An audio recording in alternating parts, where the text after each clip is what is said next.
Oh, we're live. All right, we are live with the first Secret Scribes live stream. I am Dave Lawson, bald person. With me today, I've got R.E. Sanders, Rob, author of Path of Blades and Demon's Tear, and R.A. Sandpiper, who did not put the name of her book on there. You've read it. It's called A Pocket of Lies. But it is called A Pocket of Lies. I have read it. And so she thought that I didn't need that written there, and she's just wrong. So to begin with, a little bit of an icebreaker question. Explain British people and time zones. What is going on there? Yeah, it's a confusing one because everyone assumes that we're on GMT because the time is set from Greenwich, which is in England, as everyone knows. But in the summer, we do something different just to keep everyone on their toes. So we're currently on British summertime, which is why we thought we would be an hour earlier than we actually are. But it's no problem. We're here now. So for those of you guys out there watching, basically what happened was at 7 o'clock in London / UK, all of those places over there, they were like, all right, we're ready to go. And I'm like, oh, no, it's in an hour. I said 7 GMT. And they're like, it's 7 right now. And I'm like, but if I Google it, it says it's 6 GMT. We figured out in the summer, they don't follow GMT. They switch to BST, and they're wrong. And comment about the American Revolution. There we go. All right, moving on. So first question, this one's for Rob. Rob, how do you ever find time to write with all of your cycling and sword fighting and probably like rowing, I'm assuming, as well? I don't row. No, that's a new one. I haven't ruled it out. If I lived near the coast, I would. Don't know how I've gotten to that so quickly. Time is a funny thing, isn't it? Time. So obviously, I'll work full time and write in my spare time, and I've got a number of other things that go on in my spare time. But I've got quite disciplined about making time to write, which I've been really poor at this week. Actually, I find little pockets of time. An hour here, half an hour there. That's how I wrote Demon's Tear. It was. An hour in the morning, half an hour in the evening, and I was writing 4,000, 5,000 words a week as probably a rough average. And then we got to November with the National Novel Writing Month, and I thought, right, I'm going to try and write 1,000 words a day. Didn't quite, but it really helped me tick off the rest of that book, and it was an ideal time with the weather being a bit rubbish. But the other reason I'm able to do that is a lot of the stuff I do, bike riding, or sometimes I go for runs or whatever, is the time where I think about what I'm going to write. So the way I've had Kay in Shelf asked me a question, something like this, and I said, when I sit down to write, because I write by hand, when I'm writing down what the story, it's something I've already seen. So it's like I've seen the movie, and I'm just going to write down what happens. I don't sit there with a pad thinking, what happens next? And if I find doing that, I'll leave that, and I'll come back when I've thought of it. So all the other stuff is my creative time, and the writing is just getting it down. All right. So you have pockets of time. Rach, you just have pockets of lies. So when do you find time to write? So this is gonna be an unpopular answer to this question, but like, quit my job about 3 months ago because I hated my job. So I actually have a huge amount of time right now, and I still don't get anywhere near as much writing done as I should. So I've been unemployed about 3 months, and I still can't even really reliably write 1,000 words a day. So I think it's one of those things you think, oh, if only I had the time, and then you have the time and you still make the exact amount of time for it that you were making before. So I have loads of time to write. I just don't use it. I don't use my time effectively, like, whatsoever. So yeah, completely different kettle of fish. Got like nothing going on and still not writing. So I don't know if you're like me, but I actually find the process of writing really tiring. Yeah, it takes up a lot of energy and brain energy. So I know some of the guys in independently publishing, self-published author, and he's professional. He does it as a job, and he writes 2,500 words a day every day at least. And I mean, part of me thinks I'd love to do that. That'd be brilliant. That's the dream. Also, part of me thinks, could I? I mean, every day. Yeah, so I did have a period of time when I was writing the sequel, because I've written the first 2 books, and I had a whole week where I wrote over 2,000 words a day, and it did feel amazing. But it kind of felt like if you would go to the gym like every single day of the week, like afterwards you're like, wow, that was great, but you burn out super quickly, and you just. So I kind of periods of time where I do that. I think the most I've ever written in a day, I had one 6,000 word day, and it was, my brain didn't work for about 3 days afterwards. It's not like a consistent thing. But yeah, there are parts that I actually need to mute Discord. This is not ideal. But yeah, so like some days it really comes to me, and other days I even just trying to get 500 words down feels like such a mission. So yeah, it's not consistent at all. I would say that like January, February, March, I wrote a lot. And then since my school year has ended and I don't have stuff to do, I'm like, I could do other things. And I've written very little. So yeah, sometimes having time does not always work. I mean, structure is probably what you're getting at there. If you've got a structure and you're right, this is my window, you just sit and do it. Yeah. Whereas you go, I can write later. You don't. Yeah, exactly. Yeah, I think days where I have plans in the evening, I'm like, okay, well, I've got to get my words done by 5 p.m. Those tend to be way more productive days than days where I have the entire day to do nothing because I just delay it. But yeah, maybe that's just writing not being, I don't know. Some people just can write and write and write, and some people cannot. The best of the bald people. That's nice. That's a nice comment right there. No, it's one of those things I've worked really hard on over the years, and you know, it's kind of amazing. Speaking of things people have worked really hard on, Rach, you are now a TikTok influencer. Like, so how does it feel? Like, give us your secret. How have you become the next big thing on TikTok? So yeah, great question. I don't know why this is now a question, because I had one video go semi-viral and I still feel like I think I have less followers on TikTok than you still, Rob. So really, who's actually the TikTok sensation here? Yeah, I have like 800 followers. Oh no, I've got about 1,000, I think. Yeah, exactly. I've got more than the so I guess I'm the one. Me. Wow. Yeah, so I have one video get 90,000 views though, so kind of a big deal, crazy. But other than that, nothing else is really like kicked off. So if you want TikTok tips, it's kind of just keep doing it and hope one of them randomly gets picked up by the algorithm that no one knows how it works. No, but yeah, actually, it's like Rob's actually the sensation here. He's got the most followers on TikTok. I don't do anything interesting at all. I don't do any of that cool TikTok-y stuff with, like, you know, cool Rob, images. how many followers do you have? Because I probably have more than you, because I'm just 1,000, I think. I think I have like 1,400 or something. Okay, so really, I'm the least of the TikTok sensations here. I'm actually the least. How did you become a TikTok influencer? I get like 200 views on a video. Yeah. Influencing them without them knowing anything about who I am or following me. They actively make content and then saying, we're not going to follow that girl. So an amazing question that I got yesterday about whenever we were advertising this live was, someone saw R Sandpiper and R.E. Sanders and thought there was some kind of relationship between the two of you. So the question was, are they married? And I said, no, they're not married. And it's like, he lives in Wales and she's in London. And they said, that's like 20 minutes away. But the question here is, should I change my name to an R and Sand, to like Rave Sand Dawson or something like that? If you want to be in our club, yeah, you've got to. Yeah. All right. Well, unfortunately, I think we're going to have to make all of the Secret Scribes change their surnames to have Sand in the name. Our Sand. It is now no longer the Secret Scribes. We are Our Sand. Got it. We've also invited Brandon Sanderson because I think he would fit right in. Yeah, I think he'd feel left out if he wasn't invited. Yeah, he doesn't write enough to be one of us. That's by true. The way, yeah. Paul Bennett says, Rob, that you run so that you don't have to sword fight him. So Paul, hi Paul, is a long-time collaborator. The idea, you're probably about to ask this, but the idea for Demons Tier in the world and the story is something we came up together in the pub. We were both trying to write something, and we just hang on, and he sort of got his map, and I got my map, and I'm like, fits together like a jigsaw. But he also is quite an accomplished historical martial artist.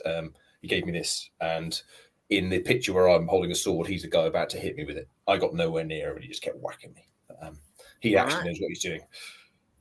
So Well, that actually does fall into the next question. Sorry, go ahead, Rach. No, I just like the picture that you've got. It really makes it look like you're in like command of that fight, but that's actually just completely false narrative, and you were losing massively. Everything I do is a lie. Good. Yeah. Sorry. Okay. Can relate. Yeah. So, how did you come up with the idea for your books? We'll go with Rob first. So the main story, of which Demon's Tear, I'm going to hold it up and show everyone my lovely book, Demon's Tear, the lovely shiny cover, is the first part, a small part as well. It's really the main story is just getting started, and what happens in Demon's Tear is the very first footsteps of what is going to become the main narrative. Emerged out of me and Paul, and then me going away and thinking about how to write an epic fantasy series where it's led by the characters. So obviously Wheel of Time is a huge influence on me, as is Lord of the Rings. Can't get away from them, really. I've read them both multiple times, and I've taken a lot out of them. But what I didn't like was the characters sometimes feel like they are forced to do something, either by their obligation for honor or the fact that there's a prophecy about them. You know, Rand al'Thor is constantly told this is his destiny and he can't avoid it. I mean, he does try and escape it, but you know what's going to happen, really. And I wanted to get away from that. I wanted something where the characters have their own agency, and what happens in the story is very much dependent on their own decisions. So whether they choose to be a hero or not is up to them. And likewise with the antagonists, the villains in the pieces they're made villains by their choices. They're not thrust into it by a destiny, by a prophecy. It's something they think they want to do. So that was the sort of ethos behind it. And then we developed the world for it to be in, which is a early medieval world where two of the conceits are, right, what if medieval Europe hadn't had the Romans? It would be in a different place. What if medieval Britain hadn't had the Romans as well? What if medieval Britain hadn't had the Norman Conquest? What kind of place would that be? So if you read any of my work, so I've published 2 novels and a novella, Path of Blades, Towns Last Stand, and now Demon's Tear. I think you'll be familiar with a very European sense of medieval culture. But there's some distinct differences, and that's deliberate. It's not where we live. It's not what we know. It's something a bit different because of the different history that place has been part of, and the history is something as well that is real to me. I've developed it. I've probably spent more time thinking about the history of these places than I have on the actual story. Probably stuff that's got reams and reams of like tales and legends and myths that will never see the light of day. But I got a lot of pleasure out of writing them. You can have your own Silmarillion. Well, it's already written, to be honest. So Greg Terrell says that Paul needs some royalties, or at least a pint. Yeah. And then cool. Rach, how did you come up with the idea for your novel? Yeah, good question. So I will also hold up a convenient copy of my book. I also have Rob's here, but I haven't finished reading it yet. How did I come up with it? So A Pocket of Lies, I think I was at work and I randomly doodled a map, and then I just started thinking, like, what if this happened? What if it, like, I think a lot of people say that stories start from sort of what if questions. And I think the origin of mine was kind of it's not Suri's story, which was the first, who's the main character of my book. It's Suri, but it's not her story, which was the first one to come to me. It's kind of like this background lore of the world, which is what I started with, which is revealed through the epigraphs, I think it is. Epigraphs at the start of the chapters. That's sort of where I started with it, was that story. And then I just went to, okay, where's an interesting point to start telling the story from? And that actually wasn't kind of the background lore. It was 100 years on from that. So I guess that's where I started with it. That's where the idea came from. It wasn't really it wasn't like a flash of a bolt of inspiration. It was just an idea that I just kept adding to. I thought, oh yeah, how about we tell it from the perspective of a thief who, similarly to, I guess, like what Rob was saying, isn't necessarily like a chosen one, isn't the main characters of the breakdown of this world, is just sort of someone that's a bit of an observer and who keeps getting themselves in the wrong place at the wrong time and then finding out more about the world around them. So you're kind of discovering the world with her because she doesn't know anything either. And, you know, and I've read this book. I'm not going to spoil beyond something that happens at really pretty close to the beginning. But, you know, it's just one of those things where you just try to kidnap someone and then have a normal day and things go wrong. And like, it's one of those stories that it's really relatable to everyone, because when haven't you kidnapped someone and had it go? Yeah, it's so true. Everyone just picks the wrong mark sometimes. Yeah. It just goes wrong. So we'll go with Rach. You get to go first this time. How long did it take you to write your first book that has just come out? Yes. So this one, I think the first draft took me about 5 months, I want to say. I think it was July, August was around the time I started, but I kind of started, then left it for a month, and then started again. But I think it was mostly August to December of 2022 was the main chunk of time that I wrote that book. And then obviously editing took it a lot longer. So I just don't think you can say how long did it take to write and then only talk about the first draft, because I think it took me way longer to rewrite it than it did to write it. But I probably worked on it for another sort of 10 months before I thought it was ready. And then it probably needed another 6 months of work before it was sort of done. So the first draft, 5 months. The book itself, maybe 1.5 years. Okay. How long is Pocket Lies, Rach? How long is it? It's 93,000 words, the final version. At one point it was 110, but I cut some. Interesting. Yeah. That's never occurred to me. Yeah. I mean, the second book has been cut less. It just keeps growing, actually, but it's fine. I'm not trying to, initially I was trying to traditionally publish. So I had word count goals in mind that were lower. And then when I decided not to do that, it was already shorter. So I didn't inflate it. So Rob, before we get to yours, we've got Paul saying that you pay him by writing a book people would actually want to read. And you got to write your Silmarillion. Yeah, so Paul sent me the other day something he'd recorded. He did a radio podcast thing, and he recorded one of the myths of our world as a spoken word thing. It's amazing. I don't know if we can publish it somehow. It's absolutely fabulous. It's the first legend of the swords. So the Jantakai is twin swords. Jantakai means twin swords. The first legend of the swords is called Prathin Palmithrin, and it's an epic written in the style of the Iliad. And it is amazing. And I've written the third, which is the story of the 12 brothers, which forms the climax of which forms the prologue for Demon's Tear.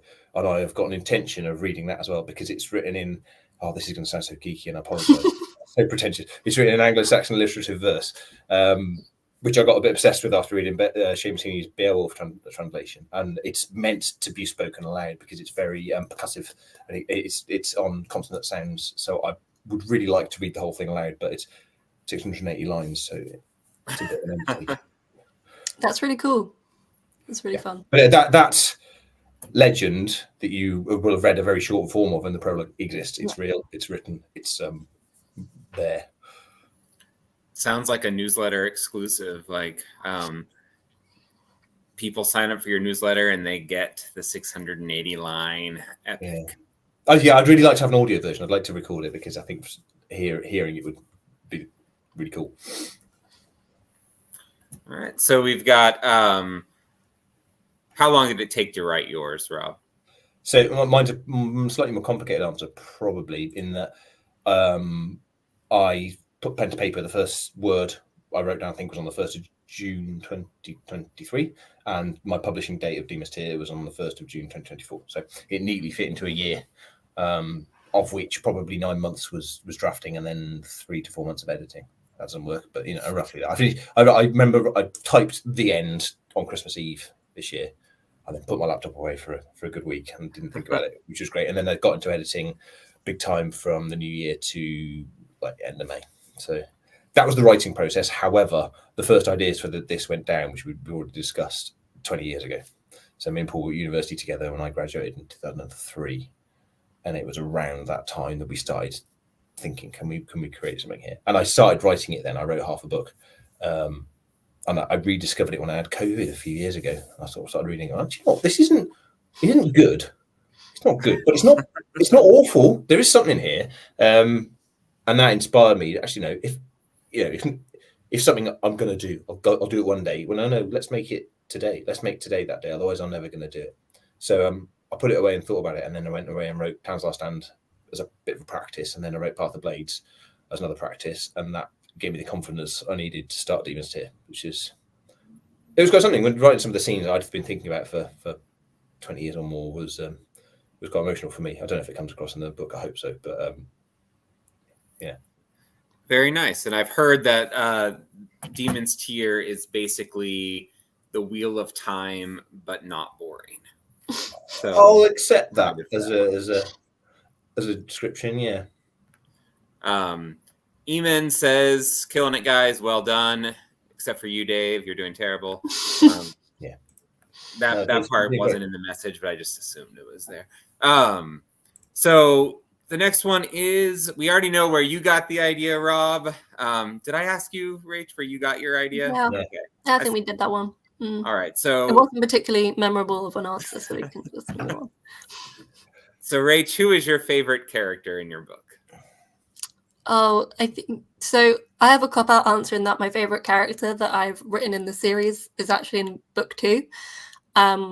Is introduced in book 2. So there's a cop-out answer of that character who's called Nadrian and who comes in book 2. Just the most fun to write because it's the main comic relief of the series, I think. So it's just every scene that he's in, he just kind of makes it more fun. But I think that's my favorite character to write, but it's maybe, I don't know, I think I probably have to say Suri because I think she's the main character, and she's the main character because she does have a bit of interesting character development, more so than a lot of the other characters. Yeah, I think I have to say her because, I did write a spin-off novella about a different character called Viantha, who's in the first book as well. So one of those 3. Okay. Either the comic relief, Viantha, or Suri. But maybe the main character, because otherwise, why did I pick that perspective to tell the story from? Yeah. Because she's just the kind of person who kidnaps people. So, by the way, people in the chat, feel free to leave questions. We will put them up on the screen here and torture Rob / ask people questions about them. So, Rob, who's your favorite character? And you can go with any of your books here. It doesn't have to be from Demon's Tier. It will be from Demon's Tier because they're the characters I've been thinking about for longest. And they're the ones I've planned. I've developed them. Whereas when I was writing Path of Blades, the people I was writing about, they kind of emerged and became characters as I was writing the book. So the character I probably feel most akin to is Ian Connor, who's the main character of one of the parts of Demon's Tier. But his bits aren't that fun to write because of non-spoiler reasons. He has a hard time. He has a really hard time. And a lot of his bits are very introspective, and he's racked with all sorts of emotions. His life gets ruined in quite an unpleasant way. So I feel a lot of sympathy for him, but he's not fun to write. My favourite main character is probably Elia Jerim, who is, she wouldn't call herself a thief. But she just takes things that aren't hers. But she deserves them. People are rich. They don't need them. She needs them. She doesn't have anything. They have things. She's not stealing. She's redistributing. I find her great fun to write. She's one of those people who thinks life really should be quite a lot of fun. If things isn't fun, it's going terribly wrong. And she's, even in the bleakest of circumstances, she's quite lighthearted. She's the one who gives me laugh out loud moments, and when I'm writing and when I'm reading it back. And I think generally she's really quite annoying at times, but she's what I wanted. So that's great. I mean, she's again behind her story. There's sadness and grief and guilt and all sorts of things that went on, but I think there's likeness to her that is fun to write. And then I've got to mention someone else. We've got another character who we're going to meet in book 2, at the start of book 2. He's a dwarf called Clay Garrant, and he is just the best. Yeah, I think you'll see a lot. I've heard about Clay. He sounds like my kind of guy. Yeah, so he's a mercenary. He's just so good at fighting. It's an obvious way for him to make money, and he's never going to get hurt on a battlefield because he's just too hard.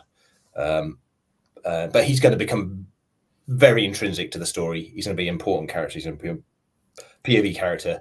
I mean, we see dwarves in fantasy, they're often a bit of light relief. They're a bit of a side character. They're that jokey guy, says bugger to him. He's going to be a bit more than that, and there's a bit more behind him as well. But I enjoy writing Clay a lot. He's a good guy. All right, so I've got another question connected to characters. First, I have to do a little bit of. I wrote a book too. It hasn't come out yet, but here it is. Mm-hmm. My favorite character that I've written is named Corden. And he is the chaotic, witty dude who causes problems for everyone else. And it's just because, like, it's not that he and I are the same, but also there's some similarities there, and I love him. So my question to you guys is, are you and Suri the same person? Oh, God, I hope not. I really hope not. Yeah, I feel like your main characters in both like Jen and Corden are so like they're fun and they're largely positive influences and like things that they do. I mean, obviously Corden's a bit of like a rapscallion, we'll call him, but like he's still like largely positive. Suri makes some choices that I personally would not make. But I think there's elements of me in her. But no, I'm really hoping she doesn't come across as a self-insert. People will think that I'm insane. So no, I'm going to go with no. And Rob, are you like any of your characters?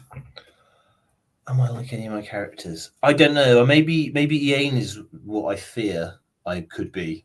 If things went badly wrong, if I was in a deep pit of despair, could I be that? I don't know. Could I force myself to try and be that hard, but actually secretly hurting? Yeah, Clay definitely Paul's first character. Well, my thought is Paul has to be Clay. It sounds like, since he destroys you. I don't know. I don't think I should comment on that. I think Paul might be able to own up to that. I have a little follow-up question just for Rob, actually. I mean, I haven't finished Demon's Team. I'm only just into like part 1, but I feel like there are some similarities between Ian and Ingvar, in that I feel like they're both quite honor-driven and they're trying to, I don't know, I guess like impress the memory of their fathers and things. Like, I feel like they're quite similar sort of traditional men. And I think like it's just interesting, like reading Ian and sort of seeing the parallels, I guess, to Ingvar, and like wondering if any of that was like intentional, like where you gravitate towards characters that are really honorable or like value honor, I suppose. I suppose I do. I guess I come from a place in the fiction I read where characters they do have that honor to them, even when they're not necessarily doing the right things. They think they are, or they're trying to. Yeah. So I think that Ingvar and Ian probably have that similarity, is that they want to feel like they're doing the right thing. Okay, yeah. The thought that they weren't would be quite hurtful to them. So I guess, there's a similarity there that I probably hadn't considered up to now. Interesting. So we've got Barb's Bookland asking, how are we tonight? And the answer there is still terrible. Upset at British people for this whole British summertime thing. But, besides that. I mean, if you want to look out of our window, it's got a bit dark. Summertime is an absolute misnomer. It's horrific out there. It's like 10 degrees and pouring rain. I mean, you wouldn't be surprised if it snowed. It's horrible. Well, I have my window closed because if I have the window open, my dog will be at the window barking at everything that drives by, and you guys don't want to listen to that. So it's basically dark in here too. Good. We're doing well. We aren't any better than that in the USA. But no, Alex, I've explained that daylight savings time makes sense because it doesn't have the word British in it. Yes, exact same thing. It's just the problem that you have with people from the UK. I think it's jealousy. I think it's jealousy. No, it was for those of you who weren't here at the beginning. Basically, what happened was I had Googled what time GMT, because they had mentioned like, oh yeah, 7 GMT. So I Googled GMT. It's like, all right, that is 4 hours ahead of Eastern time. I'm in Central time. That's 5 hours ahead. I make all the things, send it all out, and they're like, guys, it's time. Like, are we ready? And I'm like, that's in an hour. And they're like, no, it's now. I'm like, no, look, Google. And they're like, no, it's 7 o'clock here in London. And I'm like, I mean, you were correct. It was 7 p.m. GMT at 8 p.m. BST, but I just thought none of you were. You don't follow GMT in the summer. I'm just thinking, what's the time in the UK? That's probably GMT, and just pretend that there are seasonal. The seasonal differences don't even matter. And also, Rob's disappeared, and I don't know whether we should be concerned about Rob him. disappeared. He, I think he said that he needed to go. I'm back. Sorry, needed a moment. He did not. I thought you were going to go out and like fight Paul in an alleyway or something like that, but apparently you're back. Paul has said who he's like is very complicated. The characters are 100% Rob's, and they surprise me as much as they are familiar. Clay, though, oh, that's why I wish I could get away with being. Me too. From the like 2 lines I've read of Clay, I want to be Clay. Oh.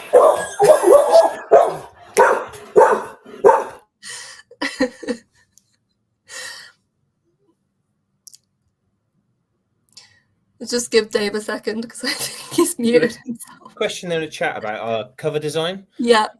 Probably a good question. Do you want to start? Yeah. Okay. Well, I started trying to do my own, and because I had an idea in my head of what I wanted covers to look like, and I did Path of Blades on Canva, and it almost broke me. I couldn't do it again. People say they love that cover, and it was literally 10 minutes work of me going, I've got to have something. I need to have a cover. Landscape sword. There we go. But I think it did have a vibe that I quite liked. I wanted sort of those kind of samurai tales is what I kind of wanted it to feel like. I might get it redesigned at some stage. But anyway, Demon's Tear, I commissioned, I think it's in a branch of Midblart, my Blart, I don't know if it's pronounced. An artist there works with me to basically get something that was the vibe I wanted, like classic fantasy. Obviously got the red jewel, which is crucial to the plot of Demon's Tear. If you can see, we've got a little guy up there. That's the Yane is up there, and then you've got the three female main characters down here. And when I saw it, I was like, wow, I haven't told you about what the landscapes of the characters look like, but it could have come out of my imagination. So I was really pleased with that. Definitely be using them going forward for the rest of the series. Nice. Yeah. So obviously I've only got the one at the moment, but so I commissioned my whole trilogy, so they're all together from the same person. It was an artist that I found on Instagram. I think she's kind of only on Instagram, but her name is Saint Jupiter. There's a whole lot of weird numbers in the name, but I'm sure if you type that in, you'd find it. Yeah, she did an amazing job. So she's done all 3, and it's really one fun thing that I like that I asked for specifically is on the spine. You can't really see because I've changed my background because it's not professional. So I'm now trying to on the spine. The first book, it has like the sand timer, where like some of the sands like come down, and the second one and more of it, and the third one even more. That's amazing. If you have all 3, like by the last one, like all the sands at the bottom, nice. And there is at least one part in each book which references time or the sand timer in different ways. So in the first book, something happens to the main character and there's a marking on her skin in the form of a sand timer, and then in the second book there's like a kind of a magical event that occurs that uses fey magic, and there's a sand timer in that. Third book, there is another reason why it's relevant. So yeah, it's kind of got this like motif of this sand timer, and if you have all 3 on your bookshelves, then you'd see like. And who wouldn't? Sounds like we need to get everyone out there listening. You need to get all 3 on your bookshelf. I love the. I think your covers look spectacular. I mean, I love the color and the detail and the sort of crispness of the image. I think they're really good. Yeah, I really like them as well. It's really fun. Yeah, I'm really excited to see, because I'll be ordering the next one hopefully in the proof of the second one in like a couple months, and very exciting. Yeah, I think they'll look really good together, which is fun. And my book hasn't come out yet, but I also went through Miblart or Myblart, however you say their name, and they did a pretty good job. So yeah, they're a decent option. I've got to so give Paul now, a shout out, by the way. We talked about Paul a lot, but he, for my novella, Tan's Last Stand, he did the artwork for that. So if it's on my Amazon page, you can have a look. Paul did that, and Paul also, I'm giving him way too much credit here. I did a series of chapter headings, which if you've got Demons Tier appear at the top of each chapter, and there's one for each character, and they're going to go all the way through the series. We're going to have one for every single character or faction that appears. So they're Paul's work as well. my question here is, why does it not say R.E. Sanders and Paul Bennett at this point? I mean, because he didn't write the book, probably. He's got to write the book, and then he gets the credit. James Patterson gets away with it. Yeah, right? True. I'm not that bad. Maybe if Paul was way more famous, and that he was just gonna, all he needed to do is put his name on it to sell more copies, then maybe that would make sense. I mean, we can try it.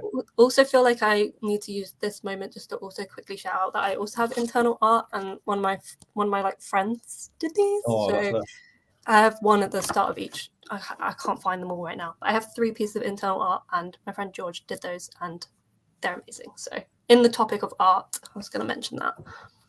Very nice. Speaking of art, first off, so 2 of us have swords. I've only got the 1.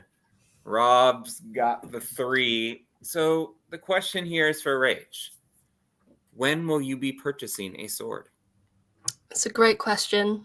That will probably have to wait until I might, maybe I'll just like do a Kill Bill and go to Japan and then come back just holding a giant samurai sword. I feel like I need to commission Rob to make me one, actually. Maybe that's because he's made 2 of his, so maybe that's the strategy. Or I just buy a tiny little. I was going to buy earrings, which are tiny swords, so could do that instead. Yeah, I feel bad. I kind of want a lightsaber. Battle. Does a lightsaber count as a sword? If I get a lightsaber, is it 2 birds, 1 stone?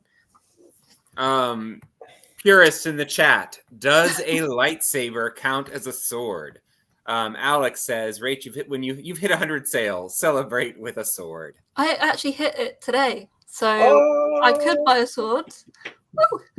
Yeah, I could buy a sword, but I think that would cost more than my 100 sales have brought me. So I mean, it depends on what kind of sword you buy. Like mine is a foam sword that did not cost that much. I would like to get a real sword. Yeah. Okay. Maybe I get a foam one. Yeah, I'll think about it. Any sword recommendations, I'm more than happy to have them. So that falls in with Rob. What is the best kind of sword? Well, my favourite, and if you've read any of Demons Tier, it'll be absolutely no surprise, is this thing, which is this is a Montante, but any kind of 2-handed sword, Spadoni, great swords, Vaihander, are awesome. I love them. They feel heavy. They look cumbersome. They are not. You can swing this thing ludicrously quickly. It can do all kinds of graceful things that would be quite surprising. There's a guy, I'll give him a shout out on Instagram. His name is Brody Toriati. He's a historical martial artist based in Edinburgh, and he does a lot of drills and demos with the greatsword. And watch him; he is superb. He's also one of the most handsome men I've ever seen in my life. I'm not that way inclined, but he is a good-looking man. So, in my novel, the main character has a great sword, and I was writing it, and people were like, "I don't know if you know how combat works. You should research it." So I watched a bunch of his videos, learning like how great sword fighting works, and yeah, he's amazing. Yeah, so a lot of movement. I mean, you can use them because they're so long. If I was in a medieval battle and someone had a great sword, I wouldn't want to go anywhere near them because they can go in all sorts of directions. And yeah, you can use it. You'd have one person holding a breach in a wall against a whole army, basically. And if they didn't have a bow, they would take a long time to get past you. So one of the conceits of Demons Tier is a faction in the first country, Banagar, called the Clave. And my idea was, what if there was a medieval army, they're a professional army. What if they had great swords and finessed them? Like that kind of samurai mindset, but with claymores and great swords. So they run around with them on the backs, and they're an elite force. And it just so happens that the people they fight against, they're quite suitable to fight against great swords. So massed spear ranks or sort of swarming armies, the great swords very, very effective at keeping them back. So that's where I come from with that. All right, and we've got in the chat, Audrey, they make little letter opener swords. That's an option for you. We've also got Paul, I ain't no writer. Every girl needs a sword. However, a lightsaber isn't a sword, it is a chainsaw. And here's a question for both of you. I'm not sure on the logic behind that, but surely it's the same. He's the martial artist. He probably knows. Yeah, fine. How many copies of your book have you snuck onto the shelves of your local stores? Okay, interesting question. I mean, I'll start to say currently 0, but there is in the tube station nearest to me, there's like a book drop-off point where you just leave books and you take books, and I'm probably just going to leave a few there. But I haven't like snuck any onto any Waterstones shelves yet, as tempting as that might be. But I might lie to people and take a picture with my book in a bookstore and pretend it's there. But I haven't done it yet. That's a good idea. No, I've never done that, and I have often tempted to drop it around places, but then I think, to what end, really? Maybe someone will pick it up and read it. It'd be cool. But I do have my book in my local library, which I was really, really pleased with. They've got a local author display at the end, and I've got copies of my book for sale in a local independent bookshop. And I'm actually going to go down there tomorrow and see if they'll stock demons here. So that's one of my tasks for tomorrow, is see if I can get another book into a bookshop. Nice. Also, yeah, is hot. Paul agrees. I don't know who this guy is. I'll have to look him up now. I'll send you. Have all recommended his beautiful looks, so check out. I'm just doing it to learn about the sword fight. No, obviously, that's it. He's also a model, I think. Okay, yeah. I do have some sword fighting in my book, and I don't want anyone to tell me how inaccurate it is. Just from it. Well, one of the people who told me how inaccurate my sword fighting is in the chat right now, and she sent me several videos to watch. So good job to her. So now we have a question about cricket. So first, Rob, could you explain what is cricket? Right. So imagine baseball, but instead of someone catching it behind the bat, you've got stumps, and you're trying to hit the stumps.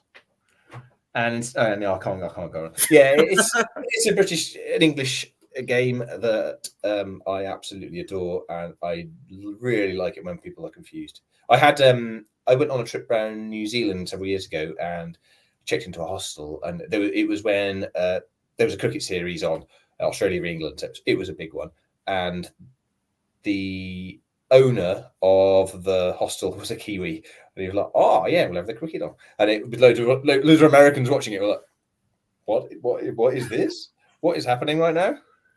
Why are they doing that? Why are they all wearing white? Are they chefs?" I saw a lot of cricket in college because the university I went to had a really big Indian and Pakistani graduate students who came over, a lot of foreign students from there, and they would play cricket on the library green. So I would see people playing it all the time, and I kind of get the basic, I know how they bowl and how they hit, and that they try to outscore the other team, but there's also this thing called a wicket, and I don't know what that is, and there's test matches, and it's too much. Have you read Hitchhiker's Guide to the Galaxy? Have I read what? Hitchhiker's Guide to the Galaxy. Oh yeah, I have. Yeah. So in one of the later books, and I forget which one it is, he brings in a cricket theme because part of it takes place at the Lord's Cricket Ground in London, and it turns out that cricket is a racial memory throughout the entire galaxy of a war that happened thousands of years before. Yeah. And actually, by playing a game where you throw a little red ball at some wooden stumps with the the Earth people are being incredibly disrespectful, and a load of angry, destructive robots come down and start blowing people up with guns as a result. It's brilliant, genius. I've read a lot of P.G. Wodehouse and a lot of his early stuff that was like set in English boarding schools had a lot of cricket matches in it, and I was just kind of like, all right, this sounds like it's good. Go team.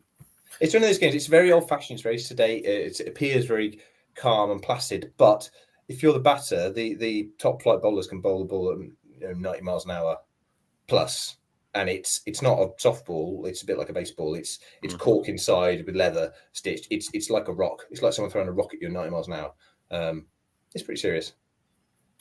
So going off of cricket a little bit here, what sport would the characters of Demon's Tier enjoy? So sport, I've touched on it a bit. There's some games that I'm going to bring in. There's betting on racing. So one of the scenes in Demon's Tier is a character watching a dromedary race, which is the animal that they use for racing rather than horses. Horses are used for work. I think if some of the characters certainly would see a game of cricket, they would probably go, this is a bit like war, because there's a lot of the same themes of courage and trying to attack what the enemy are throwing at you. So I think that's probably the closest thing. Aside from that, I mean, sport doesn't really play a big part. I mean, is battle a sport? Yeah. I would say that probably the more wars there are, the less the need there is for sport. And a lot of sport can be used as some kind of metaphor for war, you know. Have you ever seen a rugby match? You lop someone's head off in battle, and then you play polo. Yeah. All right. So along the same lines, in A Pocket of Lies, what sport would Suri play? Yeah, I mean, you told me you were going to ask this question before we started, and I told you that I didn't have an answer, and I really have tried to think of one. And I'm struggling. What I've come up with is so it can't be a team sport because she's not a team player, and it can't involve any kind of animals or swimming because she can't really do any of those things. She hasn't really had an opportunity. I don't actually know whether she can swim. Hasn't really come up yet. So jury's out on that one, but probably not that. I feel like it's going to have to be some kind of athletics because she does quite a lot of running away from people. Can't imagine why, she doesn't do anything nefarious at all, but she ends up running away from a lot of people. So maybe hurdles, if she's having to run down some streets and jump over a barrel, I could see her. Yeah, it's got to be a solo sport. And I think her skill set largely might have to be running. I think you suggested potentially, what was it? Like an acrobatics, like a gymnastics. Fencing. Yeah, I think maybe not. Throwing. Yeah, something throwing based. She could probably do like if Bill Adams is ever comes by and listens to this one. Yeah, he will hate this. For more thrown knives in later he books. hates knife throwing in anything, and I have got 2 or 3 instances in the first book of someone throwing a knife at someone in order to take them out. So yeah, he's not going to be a big fan of that. Magical accuracy, let's go with that. Let's pretend that that's in the book. Well, in my book, and I told him that the kid misses, but I was reading it through, and my 13-year-old kid throws a knife and manages to stab a bad guy in the leg with it. So I might have to edit that. So that Bill I don't know, you've got to allow a little bit of room for things that aren't necessarily realistic. Just a little bit. There's a sports pitch in the illustrations of Demon's Tier. Oh, is there? Is that the? You'll text me now. I think there's a page where Paul drew an illumination or an elevation of the town of Fordham, which Rachel, I don't think you've got. Oh, I haven't got that. No, it's a town on a hill. I think somewhere inside Paul's mind, he lives in Fordham. Okay. Where he wants to be Sure. if he can go anywhere. So he's detailed that out to a ludicrous degree. And apparently, if you zoom in, there's all sorts of crazy detail. It's not just a little map that he's drawn. It's real. Oh, nice. Okay. I think we both used Incarnate for our world maps, which is fun. But yeah, maybe did you use Incarnate? Yeah, it's a good one. I used Incarnate for like my map that I made that was sort of a placeholder map, and then I sent that to my friend who is an artist. And she is drawing. She's doing a hand-drawn one because I like that the hand-drawn map style, and so I've seen some of the updates on that, and it looks great. So I'm very excited for that. But Incarnate is a good program. I just am not good at. It took quite a long time. Yeah, I think to make the initial one, I started in Incarnate and then I'd had to do like 4 different versions of it before it looked anywhere near good enough to put on anything. And then sometimes it looks great, but then when you make it black and white, it looked terrible. Yeah, it was a mission, but it was kind of fun, and it's procrastinating doing actual writing, so I enjoyed it a lot. Doing the maps was something I did on my editing process. So I got a map for each town, which I'm sure people aren't referring to, but I just wanted to. It breaks up the text, and it's just show that these places are real. Like, they are detailed out. I have thought about it. If you want to trace where the people walk around the cities, you can. They're real. The other thing about the world map, and I may regret saying this, it is to scale. So the places are as far away from each other as they were shown, because I needed to know, because of the storylines and what's going to happen later, how far things are apart from each other, how long it takes to get between them. No, I think you should just go with the Game of Thrones approach of taking an entire season to get from one place to another in season 1, and then taking 10 minutes in season 7. No one minds. I think it's fine. Can get away with it. I know I've been vague in the text because I don't want people picking me up on it. And if I want to bend the rules, I want to bend the rule. I wrote it, all right. But it is supposed to. The travel times are supposed to be plausible, as are the demands of traveling long distances. With mine, I had made the map and I'd wrote it, and they traveled for 6 hours and they got from this city out of the country to another country to a different city. And my friend Audrey, who was in here earlier, I don't know if she's still here or not, was like, how small is this continent? Is it like the size of London or something, or is it a mini continent? Because these people are moving way too quickly across this. I think I also remember asking that at one point there was a period of travel which was very quick, and I was like, how narrow is this whole land that they came into it and out of it in the same day? And I think I was just like, you get on a horse and you ride and you get there, and you don't spend a bunch of time. And so now I'm like 5 days later, or they spent the next 5 days traveling. It's like, put in some traveling things. Alex says he just assumed it was a small country. It's like, I mean, the way it was written, it seemed like it was just this really little. Yeah, I was just like, it might just be me here. I'm just assuming it's this tiny little, kind of I guess Portugal on the side of Spain, but way smaller. An entire continent that's just a little. This is something I would is a bit of a cheat sheet for fantasy authors. If anyone else listening, this is something that's quite easy to research. How far can you travel with a horse and wagon? How far can you travel mounted? How far can you travel on foot in a day? And what you actually find is the distances you can travel in all those forms of transport across rough roads is about the same. If you're fit, you can travel as quickly on foot as you can on a horse, because when you're traveling by horseback, you're not the whole day because your horse will die. So generally, you would probably ride for 20 miles, maybe trot for 20 miles, walk for 20 miles, walk it for 20 miles. So it's quite slow. If you're traveling with any sort of number, like if you're trying to move an army, that takes a long time, unless you've got elites like French Roman Legion, Roman legionaries. Harold Godwin's army, the 1066, they went 50 miles a day because they were drilled and they were elites. But most people can't do that. You're 25 miles a day is tops. It takes a long time to get anywhere. And then if you're on rough roads, even longer. It's crazy. Well, hopefully I fixed it to where it's not quite as mini continent, but we'll see. But that was something that I'd never really even considered, because I just was like, yeah, you travel and you get there, and it probably takes a day. A 2 days maybe to get somewhere, and I'm like, and I think my friend Audrey sent me a list that had how far can you get, and I was like, oh, it's going to take about a week to get from one place to another. It'd take 2 weeks to get there.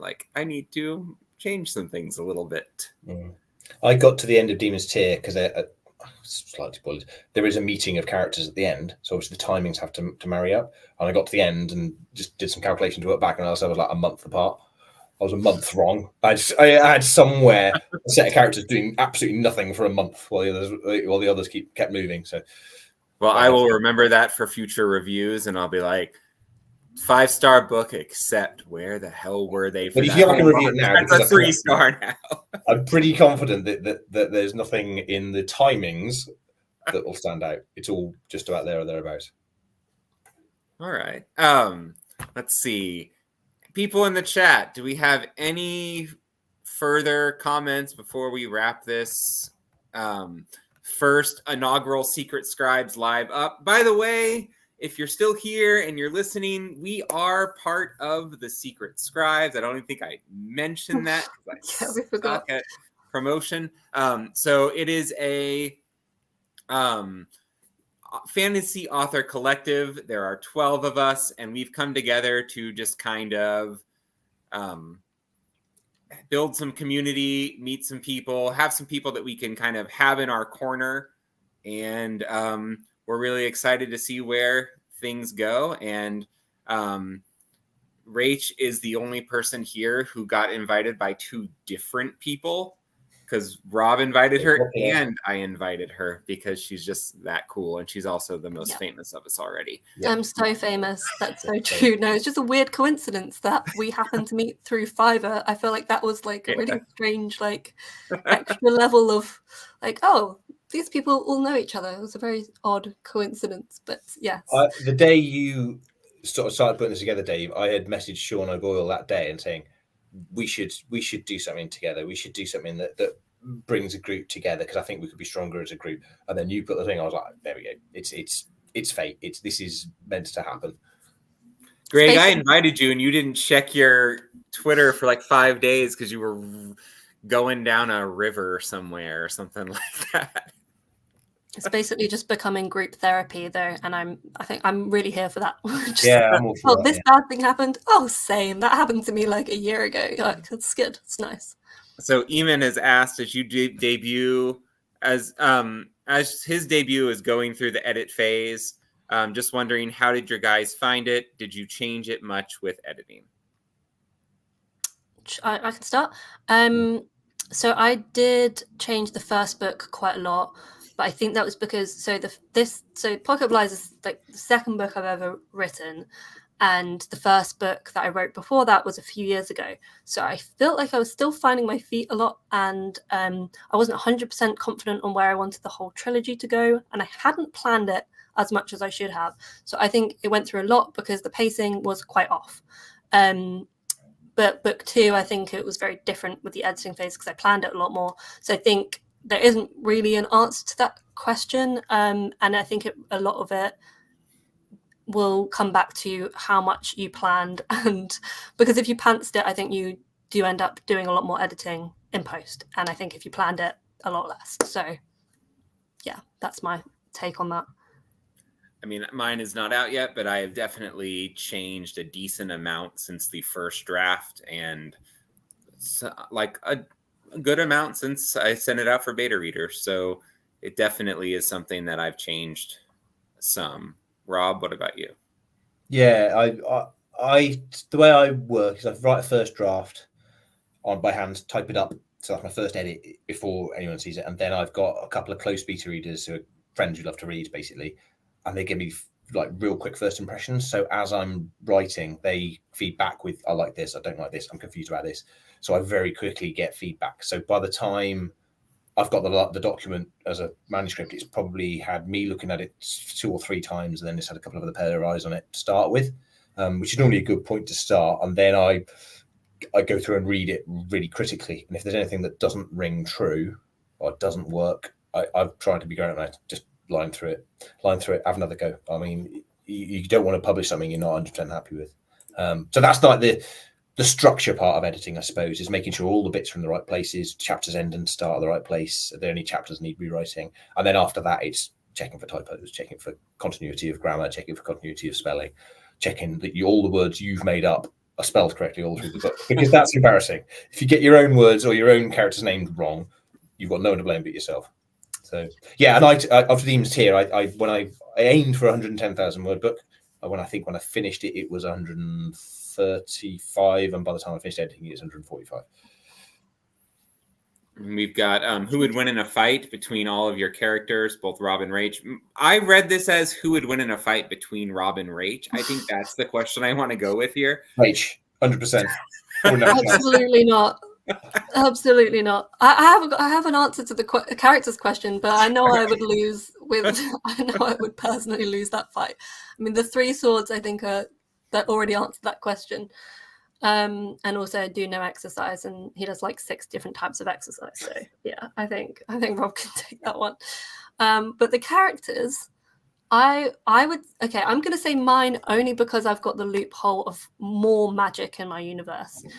I think Rob's characters are on the whole much better and much more disciplined fighters, but I've just got like magic kill switches, which you don't have. So I think probably that's mine. Fair. I'm going to give a little tease for the rest of the series. I don't have any magic kill switches yet. Yeah. So as it stands, mine would win just because some of them can just kill people from looking at them aggressively. The Lord of Death. I can't remember his name. Yeah, Cole. Yeah. Yeah. He just kind of took out dead. Yeah. So I think the magic would give my characters the edge slightly. Yeah. All right. From Audrey, we've got what was the moment in your writing of the current novel where you had that this is all coming together, this is awesome moment?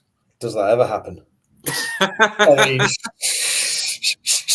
if you're a writer of any type, I think you'll know the feeling of, yeah, this is great, this is great, this is great. Oh my God, this is terrible. What am I doing? This is great. And that several times a day normally is fair. Yeah, I'd say that's pretty accurate. I'd say usually I'm like, okay, yeah, that chapter came together how I outlined. Great. And you're just going through the motions. You're like, okay, it's coming together. And you have a whole panic for like a week. And then one person tells you that they like something, and then you have a sense of worth again. So probably the all coming together, this is awesome, is just more when the first time, because I don't let anyone read it until I have like a second draft, which is kind of terrifying because then I've written basically the whole thing, and if they hate it, it's terrible. But I think that first moment of someone finishing the book and saying, I really liked it, is more validating than my own perception of having finished it. I don't know. Definitely. Maybe that's bad. If we love it, I mean, that's something, writing a book that you like, but when someone else reads it and goes, yeah, I really like your writing, that's huge. That's huge. Yeah. For me, I was like a massive doubt until the very last phase of editing. I got a proof copy printed from Amazon in paperback form, and I read it as a paperback, and I was like, do you know what? This is all right. This is okay. I'm definitely enjoying bits of this. And I turned myself up in a knot about, should I do more? Should I do less? Should I change this? And I read it and I was like, do you know what? This is just about there. I like this. Yeah. So, that was quite a nice moment. I think any moments where you're getting emotional writing a scene yourself, you're like, okay, I'm doing something here. I'm cooking. There's something happening. Yeah. I'd say that with me, I didn't have like a moment where I was like, this is amazing, this is coming together, this is awesome now. But I'd say whenever I was revising after getting beta feedback and everything like that, and I was like, okay, this scene that wasn't maybe doing what I wanted it to do before is now working so much better, and I'm excited about where it's going now, to where I feel better about this character who was basically just like a placeholder in the drafts before, and now actually matters and has some lines and like is a character and not just a something that shows up to make the plot move forward. So I think I definitely have had the moments of like, this is a lot better than it used to be, and that's exciting. All right, well, we've been talking for an hour and 4 minutes, and it looks like the chat doesn't have, well, I mean, we do still have this question about who would win between Rob and Rach in a fight, which I mean, we can keep coming back to that question at some point. I'm sure the UK collective will meet up, and then we can just have a fight. There you go. We'll just have a fight. I know. Brilliant I might answer. back Sean O'Boyle. He's taller than me and he's Irish. You never know. How Yeah, tall are you, Rob? I'm 6 foot. How tall is Sean? He's 6'2". I'm 6'2", so you would still beat me in a fight. I haven't been in a fight since the 3rd grade, so Neither have I. but you fight with swords, and I don't. I just have a sword. I'll just have to bring some poison along and then just rig the fight. Just throw some knives. Yeah. Yeah, Bill would hate that, but I'll just bring some throwing knives to whatever event that we hold. I'm sure that'll be fine. And just as we are leaving, Richard! Richard always turns up. Better late than never. So thank you, Richard. We appreciate you. That is it for our first Secret Scribes Live. Thank you for everyone who tuned in and watched some of it. We hope that you enjoyed the shenanigans, the actual moments where people talked about books, and also just me stirring the pot. Thank you, guys. Thanks, Rob and Rach. That was awesome. Thank you. Thanks for hosting. Thanks for hosting, Dave. That was a good job. There'll be more from the Secret Scribes